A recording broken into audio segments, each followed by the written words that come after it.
할렐루야. 오늘도 함께한 우리 성도들에게 하나님의 큰 은혜가 가득하기를 주님의 이름으로 축복합니다. 미국에서 한때 폭발적 반응을 일으킨 초대형 베스트셀러 작가가 있습니다. 조엘 오스틴이라는 사람입니다. 그를 베스트셀러 작가로 만들어준 책의 이름이 긍정의 힘입니다. 이 책이 한국어판으로도 번역이 되어서 오래전에 한국의 기독교인들에게도 대단히 인기를 얻었던 책입니다.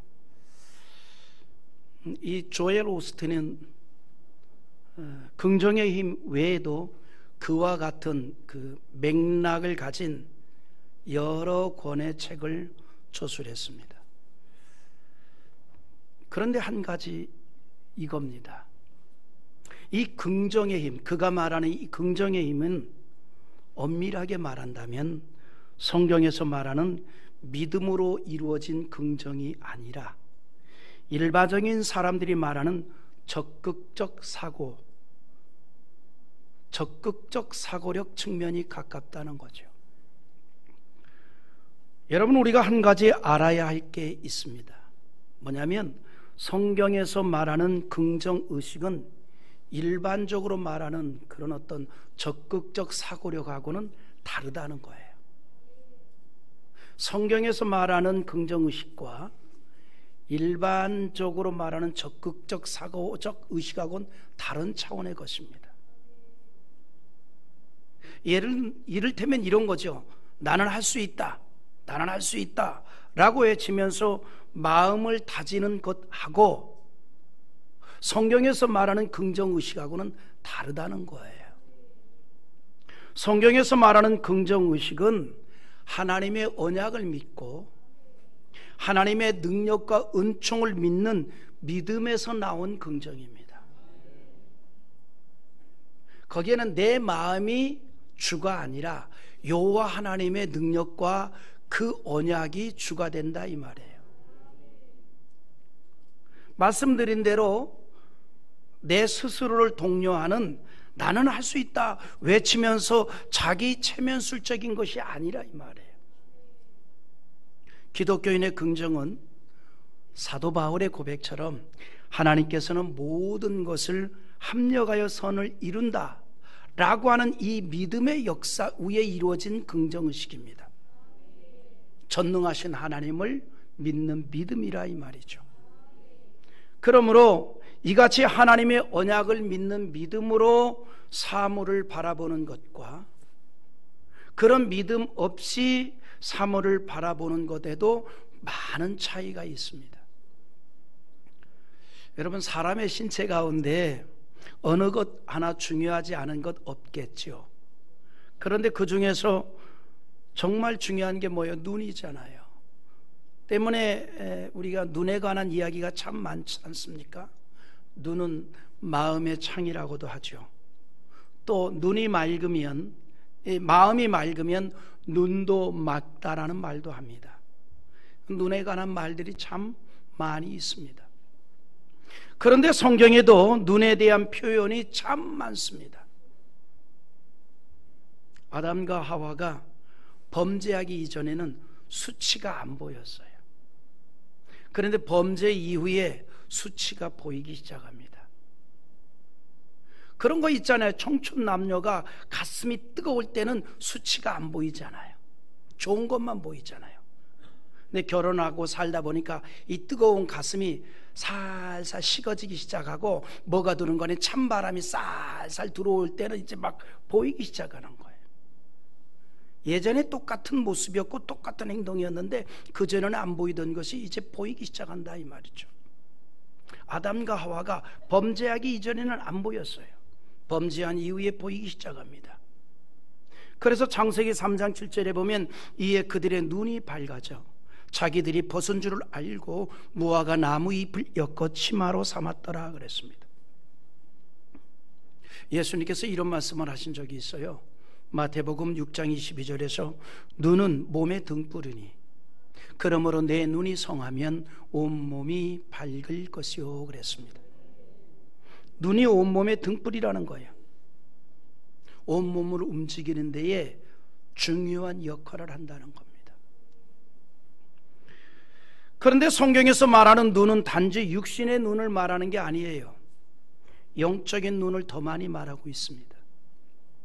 하지만 사람들은 육신의 눈에 대해서만 중요하게 여기고 영적인 눈에 대해서는 무관심할 때가 많이 있습니다.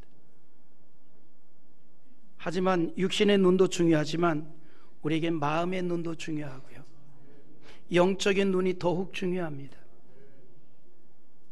존 밀턴이 있습니다. 그가 40세에 실명을 했어요. 그러나 그 실명한 이후에 그가 더 많은 작품을 남깁니다. 신라곤, 복락곤 등의 작품을 써서 셰익스피어를 버금가는 대문호가 되었습니다. 그는 육신의 눈은 어두워졌지만 마음의 눈은 크게 열렸던 것입니다.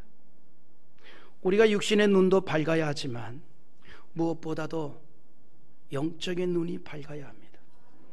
영적인 눈이 열려야 된다 이 말이에요. 여러분, 이 세상을 믿음의 눈을 통해서 보는 것하고 믿음의 눈이 감긴 채로 보는 것에는 너무너무 큰 차이가 있기 때문입니다. 모세의 지시를 받고 가나안 정탐을 했던 사람들을 우리가 기억합니다. 똑같은 것을 보았고 똑같은 일을 경험했습니다. 그러나 하나님의 언약을 믿는 믿음으로 바라본 것과 그 믿음 없이 불신으로 바라보았던 것은 너무나 큰 결과를 가져왔습니다. 40일 동안 가나안을 정탐하고 돌아왔던 정탐꾼들의 보고는 전혀 상반된 겁니다. 어떻게? 똑같이 생활하면서 똑같은 것을 보고 왔는데 그 결과가 이렇게 다를 수 있을까? 똑같은 사건에 대해서 전혀 다른 평가를 내리는 거예요. 똑같은 현장을 경험했지만 그거를 받아들이는 그 모습은 달랐다는 거죠. 왜 그래요? 어떤 의식을 가지고 바라보았느냐라고 하는 거예요. 어떤 의식을 가지고. 부정적인 보고를 했던 10명은 절대로 가나안에 들어올 수 없다라고 말합니다. 반면에 여호수아와 갈렙은 가나안 땅에 우리는 반드시 들어갈 수 있다라고 말합니다. 얼마나 큰 차이예요. 그런데 백성들은 누구의 영향을 받느냐? 가나안 땅에 들어갈 수 없다는 시각을 가진 사람들의 그 부정적인 보고를 지지하고 영향을 받고 절망에 빠집니다. 이게 죄성을 지닌 사람의 모습이에요. 좋은 길로 갑시다 라고 하는 데에는 크게 영향을 잘 안 받으려고 그래요. 나쁜 길로 가는 데는 쉽게 영향을 받습니다. 전능자 하나님의 언약을 믿지 못하고 전능자 하나님의 능력을 믿지 못하고 가나안 땅을 정탐하다 보니 이 땅은 우리가 절대로 들어갈 수 없다는 거죠. 그리고 그렇게 보고를 한 부정적 보고에 온 백성들이 다 영향을 받았어요. 그래서 1절에 보니까 온 회중이 소리를 높여 부르짖으며 백성들이 밤새도록 통곡하였더라 그래요. 여러분, 이 통곡은 의미 없는 통곡이에요. 여러분, 눈물도요, 값 있는 눈물이 있고요, 의미 없는 눈물이 있습니다. 통곡도 다 통곡이 아니에요. 이 통곡은 의미 없는 통곡입니다. 하나님의 마음을 불편하게만 하는 통곡이라 이 말이죠. 그래서 울어도 지혜롭게 우시기 바랍니다. 속으로 그걸 알나? 이스라엘 백성들이, 온 백성들이 다 울어도 그건 의미 없는 통곡이에요.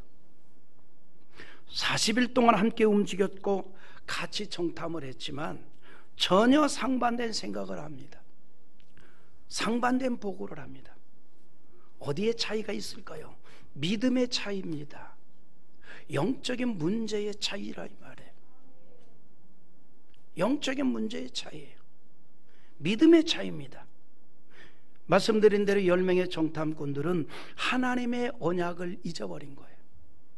오로지 인간적인 생각으로만 가나안을 보았고, 여호수아와 갈렙은 하나님께서 이스라엘 백성들에게 주신 약속의 땅이라는 언약의 말씀을 믿고 가나안을 보았던 겁니다. 사랑하는 성도 여러분, 우리가 세상을 볼 때에도 전능자 하나님의 능력을 의지하는 믿음으로 이 세상을 바라보기를 바랍니다. 전능자 하나님을 의지하는 그 믿음으로 세상을 보아야 합니다. 우리는 전능하신 하나님의 자녀들이잖아요.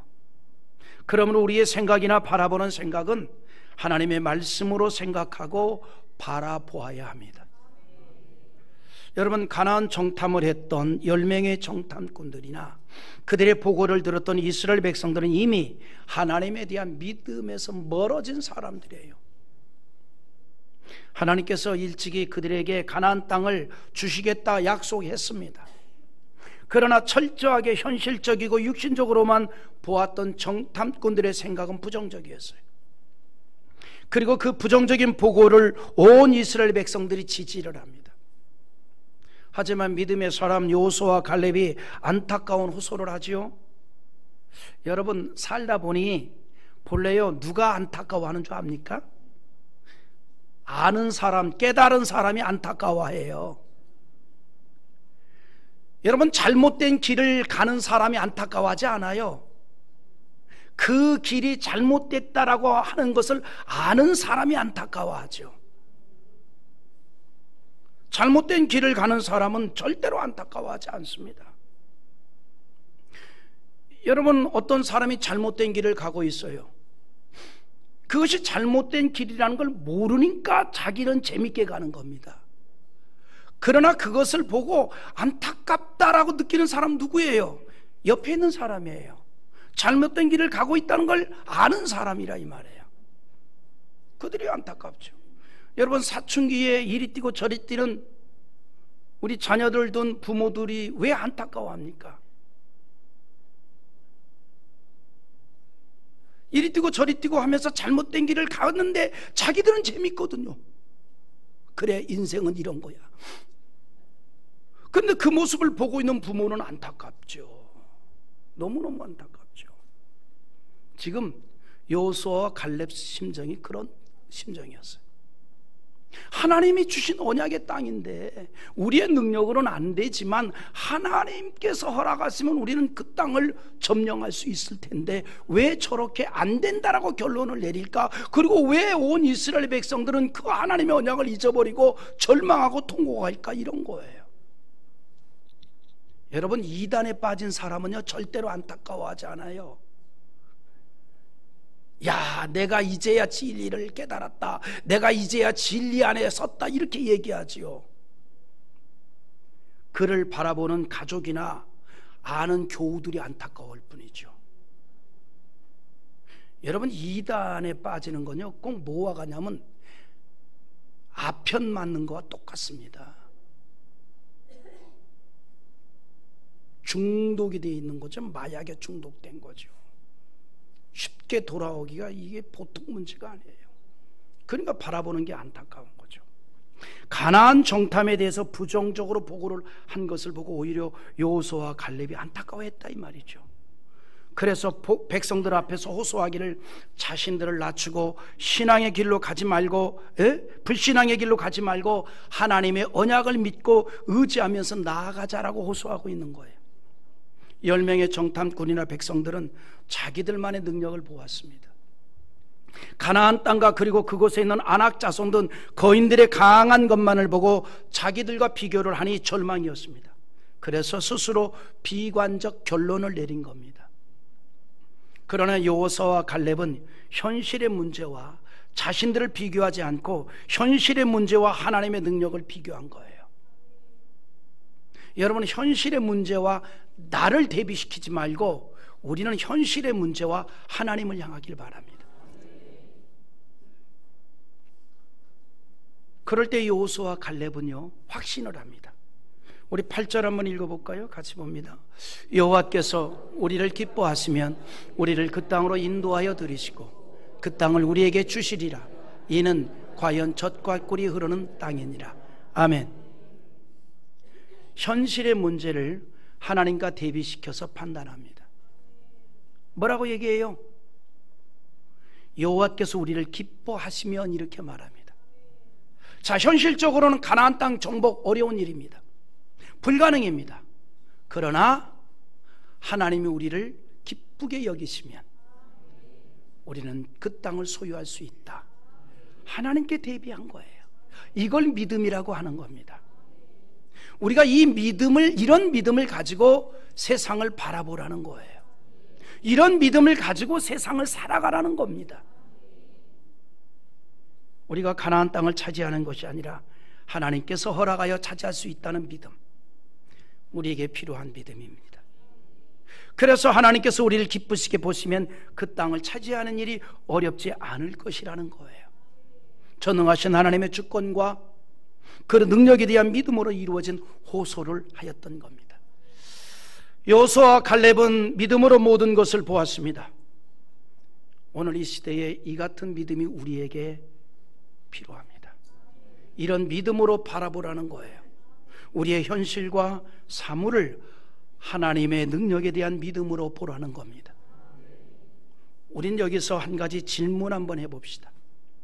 왜 이스라엘 백성들은 광야에서 걸핏하면 부정적이고 불신앙적이고 원망하고 불평을 일삼았을까요?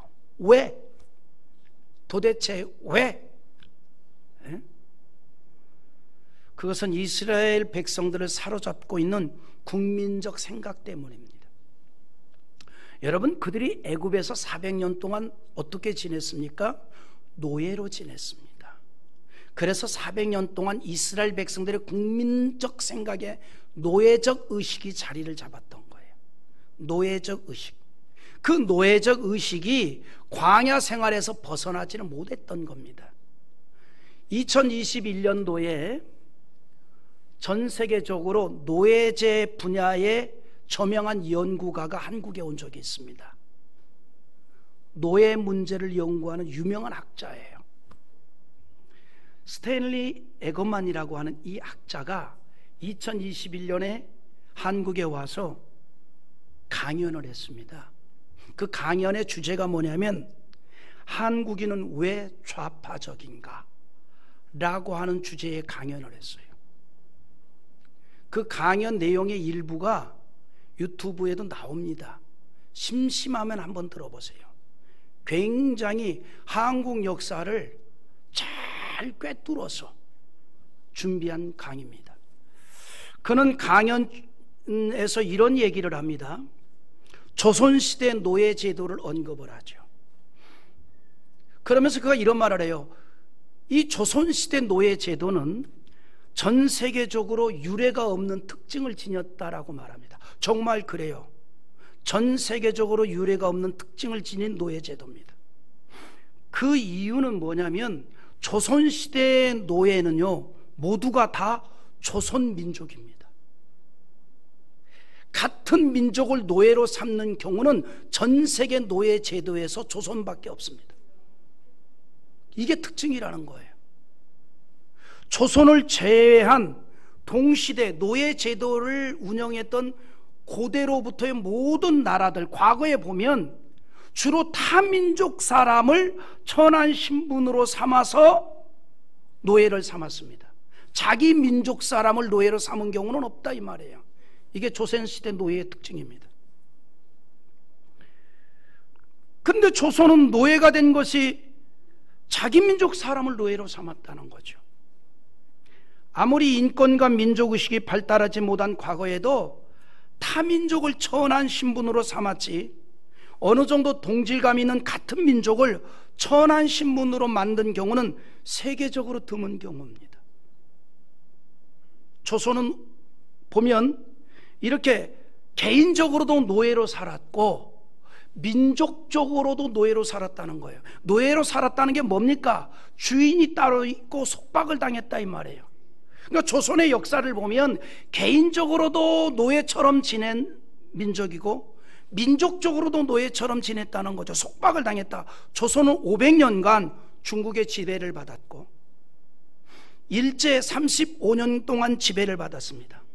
근데 중국 500년과 일제 이 35년, 엄밀하게 따지면 38년이라고 하는데 초기 빼고 35년 동안 지배를 받는데, 양국에서 독립한 것은 대한제국 13년과 대한민국 17년밖에 안 된다 이 말이에요.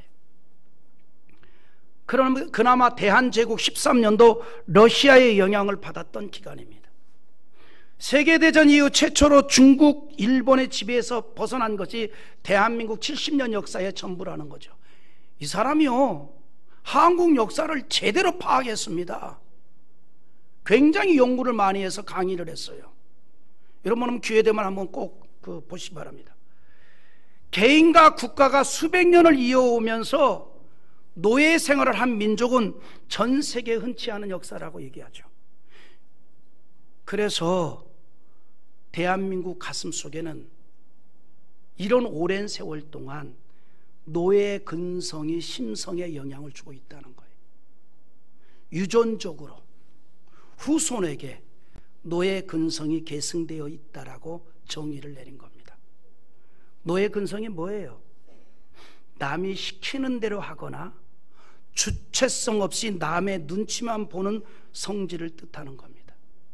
이게 노예 근성이에요. 여러분, 그래서 노예들의 특징이 뭐냐면요, 치가 빨라요. 눈치가 빨라. 눈치가 빨라요. 그래서 여러분, 우리 직장 생활에도 상사 중에 그런 사람들이 있어요. 꼭 내가 말로 해야 알아들어? 분위기 보면 익혀야지. 아니, 말로 해야 알아듣지 분위기로 알아? 그 눈치로 알아 이 말이에요. 눈치로. 그래서 자기가 기분이 나쁘면, 나 좀 기분이 안 좋으니까 나 좀 안 건드렸으면 좋겠습니다 얘기를 하지. 왜 이런 걸로 분위기를 눈치로 알라 이 말이죠. 우리 분위기 이렇게 되잖아요. 여러분, 노예 근성의 특징이 뭐냐면 무상 배급을 좋아하고 책임감이 없고 이성적 사고가 부족해서 선동을 잘 당합니다. 이런 사고방식이 바로 노예 근성이에요. 그 사람이 강의하면서 이것이 조선 노예 근성이라고 하면서 지금의 한국인들도 이런 노예 근성에 잡혀 있어서 그릇된 폭정에도 전 국민 40% 정도가 이를 인지하지 못하고 오히려 맹신적으로 지지하며 추종을 한다는 거예요. 스탠리 에그만의 강연 내용 일부입니다. 자, 그런데 노예 근성의 반대말이 뭐죠? 주인 근성입니다. 주인 의식은요, 일을 찾아서 하지만 노예 의식은 수동적입니다. 이스라엘 백성들이 애굽에서 400년 동안 노예로 지내면서 그들 의식에 노예 의식이 자리를 잡았던 거예요. 400년 동안 노예 생활을 해온 이스라엘 민족을 하나님의 놀라운 능력으로 10가지 재앙을 내리면서 마침내 구원해냈습니다. 그런데 홍해를 만나게 될 때에 그 감격은 사라지고 원망을 합니다. 그러다 하나님의 은총으로 홍해를 건너게 됐습니다. 온 백성이 기뻐 찬송하고 하나님께 영광을 돌리며 감격하는 시간이었습니다. 그런데 얼마 가지 않아서 다시 원망을 합니다. 원망이 체질화된 거예요. 원망도 자꾸 하면 버릇이 됩니다. 3살 버릇 80까지 간다고 습관이 인격이 된다 그랬잖아요. 그래서 원망도 자꾸 하면 버릇이 되는 거예요. 위치와 상황이 어떠하든 원망은 하면 할수록 자꾸 하게 되는 겁니다. 원망도 자꾸 하면 늘어나는 법이에요. 원망도 개인으로 시작해서 집단화되어 갑니다. 본래 무리의 법칙이라고 원망하는 사람들끼리 모이는 겁니다. 여러분, 못된 사람은요, 못된 사람끼리 모이면 결속력이 더 깊어지는 거예요. 원망하는 사람은 원망하는 사람들끼리 모이면 원망을 쏟아부으면서 결속력이 아주 강해집니다. 여러분들은 그런 경험을 안 해봐서 보는데 저는 초등학교 때 이미 이 진리를 터득한 사람이에요. 언제? 지각했을 때, 학교 갈 때 지각했을 때. 요즘은 그런 일이 없지만 과거에는요, 그 초등학교 때나 중고등학교 때 매를 많이 때렸잖아요. 그러니까 지가 가는 아이들 다 모아가지고 운동장을 무슨 한 5바퀴 돌리고 교실로 들여보내던가, 아니면 길다란 장대기로 한 대씩 때리고 들여보내던가. 그래서 우리 같은 사람들은 매를 맞아야 아, 오늘 학교에 왔구나, 뭐 이런 걸 이제 가슴으로 느끼죠. 근데 초등학교 때 지각을 했어요. 오늘 또 한 바퀴 돌고 들어가게 생겼다. 그래서 근심 걱정으로 가는데 저 앞에 어떤 학생이 지각을 한 거예요. 사막의 오아시스 만난 것보다 더 반가워요. 동지를 만난 거죠. 도대체 몇 학년인지 몇 반인지 모르지만 지각한 뒤통수만 봐도 반가운 거예요. 그리고 막 쫓아가가지고 그 아이하고, 난 모르는 아이인데 보조를 맞춰서 교문을 들어갑니다. 동지가 생긴 거예요. 사람 심리가 묘합니다. 못된 거 같이 할 때 결속력이 얼마나 강한지 몰라요. 부정적인 얘기를 한 판 깔아놓으면 부정적인 사람들끼리 살만 납니다. 여러분, 그래서 원망이라는 것도 개인으로 시작해서 집단화되어 가는 겁니다. 원망하는 사람들끼리 모이는 거예요. 집단성이라고 하는 게 정말 무섭습니다.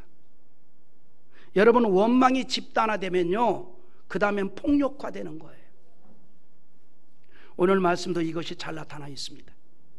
1절에서 온 회중이 소리를 높여 부르짖으며 밤새도록 백성이 통곡을 했습니다. 원망이 집단화된 거예요. 10명의 부정적인 사람들이 온 이스라엘을 집단적으로 원망하게 만들어버렸습니다. 이처럼 원망하는 사람은 항상 원망을 하고, 그런 사람은 원망의 열매를 거두게 되는 겁니다. 이 같은 이스라엘을 이끌어야 하는 모세로서는 참으로 난감한 상황이잖아요. 얼마나 난감하겠습니까? 약속의 땅을 향해 앞으로 나가야 하는데 10명의 부정적인 보고에 온 이스라엘 백성들이 영향을 받아서 불신과 절망에 주저앉아 버린 겁니다. 여러분, 이때 모세가 하는 행동이 뭘까요? 엎드림이었습니다.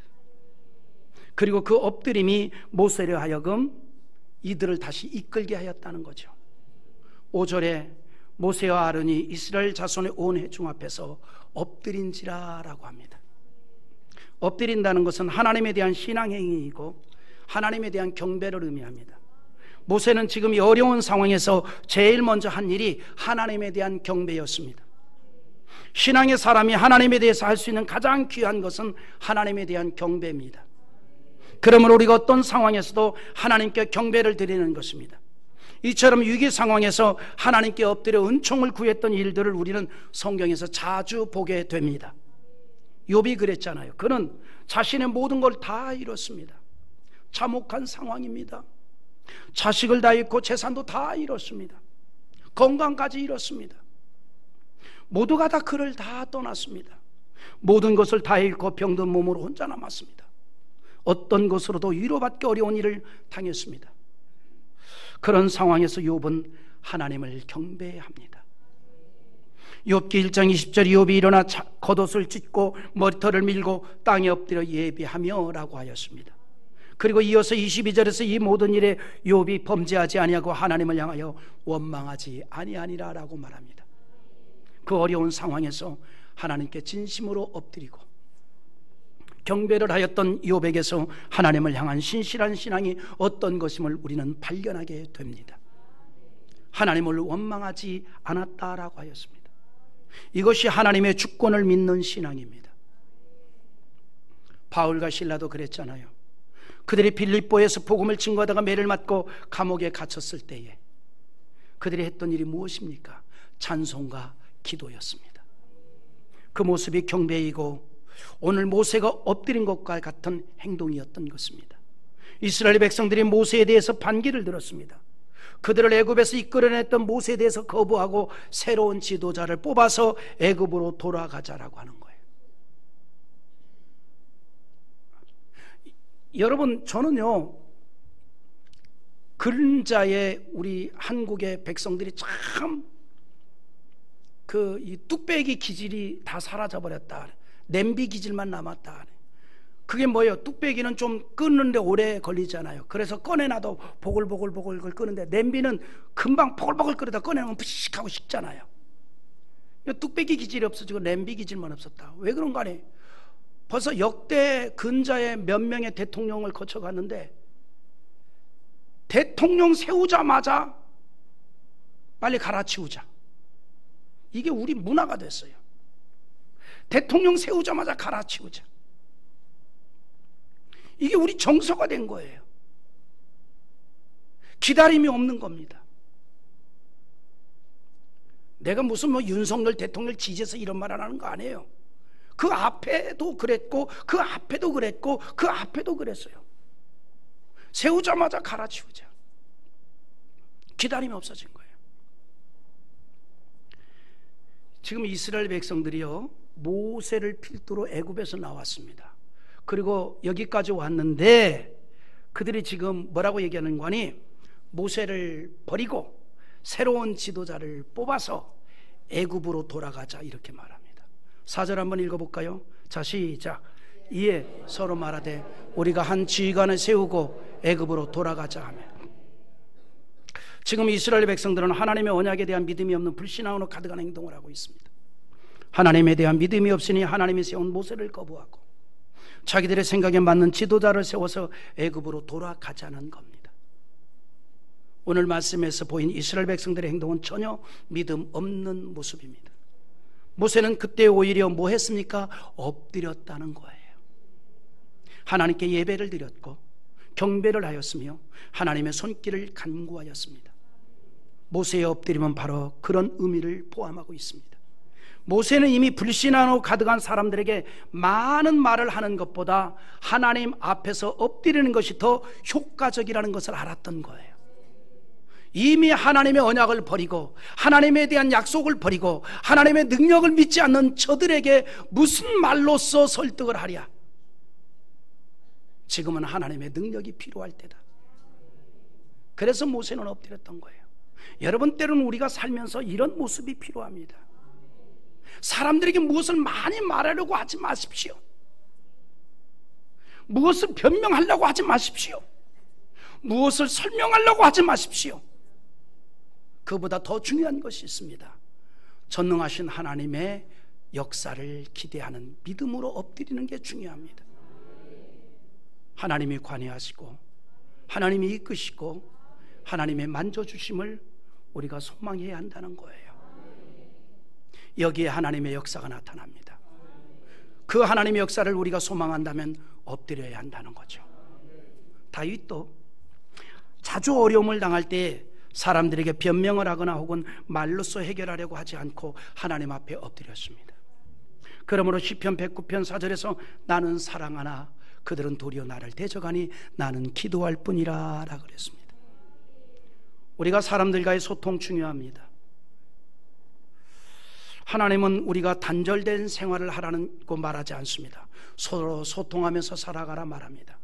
그러나 때로는 사람들에게 많은 말을 하는 것도 중요하지만 그보다 하나님 앞에 엎드리는 것이 더 중요할 때가 있습니다. 우리는 때때로 자신의 능력보다는 도저히 해결할 수 없는 어려운 상황을 만날 수 있습니다. 지금 모세가 그런 상황입니다. 부정적인 정탐보고를 들었던 이스라엘 백성들은 밤새도록 통곡을 하고 그리고 아침을 맞이해 결단을 했는데 새로운 지도자를 세워서 애굽으로 돌아가자는 거예요. 이스라엘 백성들이 애굽을 떠난 것을 후회하며 모세와 아론을 공격하고 원망을 하면서 불신앙적인 행동을 하고 있는 것입니다. 지금까지 구름 기둥과 불 기둥으로 인도와 보호를 받아왔고 날마다 내려주시는 만나로 배고픔 없이 왔지만 그 하나님의 은총을 잊어버리고 원망의 소리만 높이고 있었던 것입니다. 이 상황에서 모세가 한 일은 엎드리는 일이었습니다. 이미 모세는 엎드림의 능력을 자주 체험했습니다. 특히 아말렉의 전쟁에서 철저하게 경험했습니다. 산 아래에서는 여호수아와 이스라엘 군사들이 이끌고 싸움을 하고 모세는 산꼭대기에 올라가서 두 손을 들고 기도를 하였습니다. 두 손을 들고 기도하던 모세의 손이 내려오면 아말렉이 이기고 다시 손이 올리면 여호수아가 이기는 전쟁이었습니다. 두 손을 들고 기도한다는 것은 전적으로 하나님을 의지한다는 사실을 표명하는 것입니다. 모세가 아말렉과의 전쟁 중에 두 손을 들었다는 것은 전적으로 기도했다는 거예요. 그리고 그 기도를 들으시고 하나님이 그 전쟁에서 승리케 하였습니다. 모세가 손을 드는 것은 하나님에 대한 의지의 표현입니다. 하나님을 향한 간구였던 것입니다. 간절한 기도였습니다. 우리가 하나님의 은총을 소망합니까? 하나님 앞에 기도합시다. 엎드립시다. 여기에 하나님의 은혜가 나타나는 줄 믿습니다. 전능하신 하나님의 능력을 소망하면서 그 앞에 엎드리기를 기대합니다. 하나님의 기적이 나타날 줄 믿습니다. 이것이 하나님 앞에 엎드린 자에게 주시는 은혜요 능력입니다. 사랑하는 성도 여러분, 하나님의 능력을 원한다면 먼저 하나님 앞에 엎드리는 일에 익숙한 자 되기를 바랍니다. 거기에 하나님의 은총이 있기 때문입니다.